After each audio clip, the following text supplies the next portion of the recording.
ಇದೆ ನೋಡೋಣ ಬನ್ನಿ. ನೋಡಿ ಈ ಥರ ಬಂದಿದೆ. ಸೊ ಕರಿ ತುಂಬ ಚೆನ್ನಾಗಿ ಕಾಣ್ತಾ ಇದೆ. ನೋಡೋಣ ಮಸಾಲೆಗೆ ನಾನು ರೆಡಿ ಮಾಡ್ಕೊತಾ ಇದ್ದೀನಿ. ನೋಡಿ, ಚಕ್ಕೆ ಲವಂಗ, ಬೆಳ್ಳುಳ್ಳಿ, ಸ್ವಲ್ಪ ಈರುಳ್ಳಿ, ತುರಿದಿರೋ ಅಂಥ ಸ್ವಲ್ಪ ಕೊಬ್ಬರಿ ಹಾಕ್ಕೊತೀನಿ, ಹಾಗೆ ಕೊತ್ತಂಬರಿ ಸೊಪ್ಪು. ಇಷ್ಟನ್ನು ನಾನು ರುಬ್ಕೊತೀನಿ. ನೋಡಿ, ಟೊಮೆಟೊ ಇದೆ, ಆಮೇಲೆ ಇದನ್ನು ಹಾಕ್ತೀನಿ. ಟೊಮೆಟೊ ಇದೆ, ಅದನ್ನು ಆಮೇಲೆ ಹಾಕ್ತೀನಿ. ನೋಡಿ, ಟೊಮೆಟೊನೂ ಹಾಕ್ಕೊತಾ ಇದ್ದೀನಿ.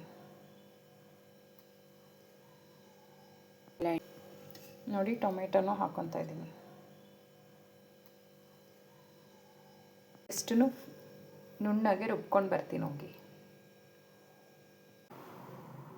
ನೋಡಿ, ಹೂಕೋಸನ್ನ ನಾನು ಅರಿಶಿನ ಉಪ್ಪು ಹಾಕಿ ತೊಳ್ಕೊಂಡಿದ್ದೀನಿ.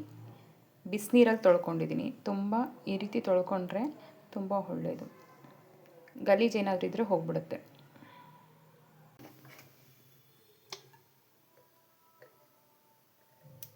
ಎರಡು ಸ್ಪೂನ್ ಎಣ್ಣೆ ಹಾಕ್ಕೊತಾ ಇದ್ದೀನಿ. ನೋಡಿ, ಸ್ವಲ್ಪ ಕಾಯಲಿ. ಎರಡು ಮೆಣಸಿನ್ಕಾಯಿ ಹಾಕ್ಕೊತಾ ಇದ್ದೀನಿ. ನೋಡಿ, ಹಾಗೆ ಈರುಳ್ಳಿನೂ ಟೊಮೆಟೊ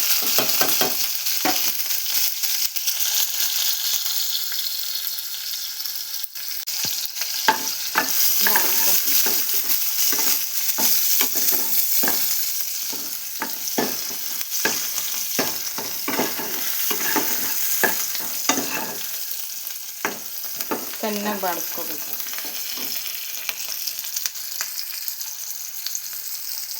ಚೆನ್ನಾಗಿ ಬಾಡಿಸ್ಕೊಂಡ್ರೆ ತುಂಬ ಟೇಸ್ಟ್ ಇರುತ್ತೆ. ಚೆನ್ನಾಗಿ ಈರುಳ್ಳಿ ಬಂದಿದೆ. ಇವಾಗ ನಾನು ತೊಳೆದಿಟ್ಟಿರೋಂಥ ಹೂಕೋಸನ್ನ ಹಾಕ್ಕೊತೀನಿ.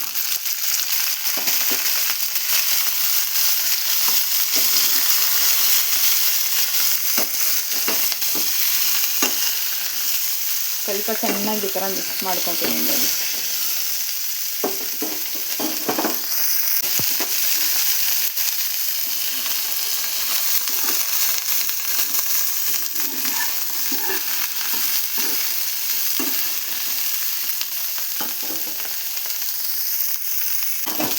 ನೋಡಿ, ರುಬ್ಬಿರೋ ಮಸಾಲ ಹಾಕ್ಕೊಂಡ್ಬಿಡ್ತೀನಿ.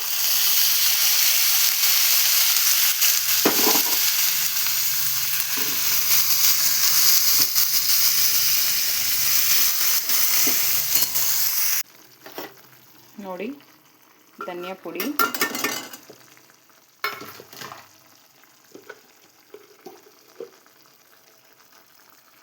ಖಾರದ ಪುಡಿ, ಹಸಿಮೆಣ್ಸಿನ್ಕಾಯಿ ಹಾಕಿದ್ದೀನಲ್ಲ, ಸೊ ಹಾಗಾಗಿ ಇದು ಬೇಡ ಜಾಸ್ತಿ ಖಾರದ ಪುಡಿ.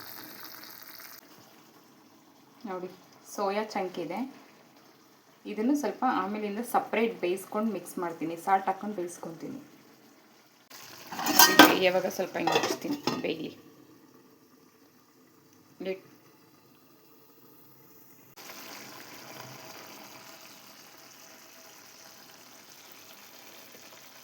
ಸಾಲ್ಟ್ ಹಾಕ್ಕೊಂಡಿದ್ದೀನಿ. ನೋಡಿರಿ,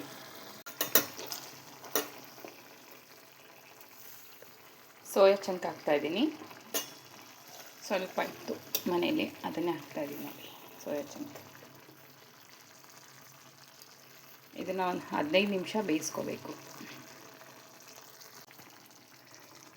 ಇದೆ ನೋಡೋಣ ಬನ್ನಿ. ನೋಡಿ ಈ ಥರ ಬಂದಿದೆ. ಸೊ ಕರಿ ತುಂಬ ಚೆನ್ನಾಗಿ ಕಾಣ್ತಾ ಇದೆ. ನೋಡೋಣ, ಬೆಂದಿದೆ. ನೋಡಿ, ಸೈಡಲ್ಲೆಲ್ಲ ಎಣ್ಣೆ ಬಿಟ್ಕೊಂಡಿದೆ. ಸೂಪರಾಗಿದೆ. ನೀವು ಟ್ರೈ ಮಾಡಿ. Thank you for watching.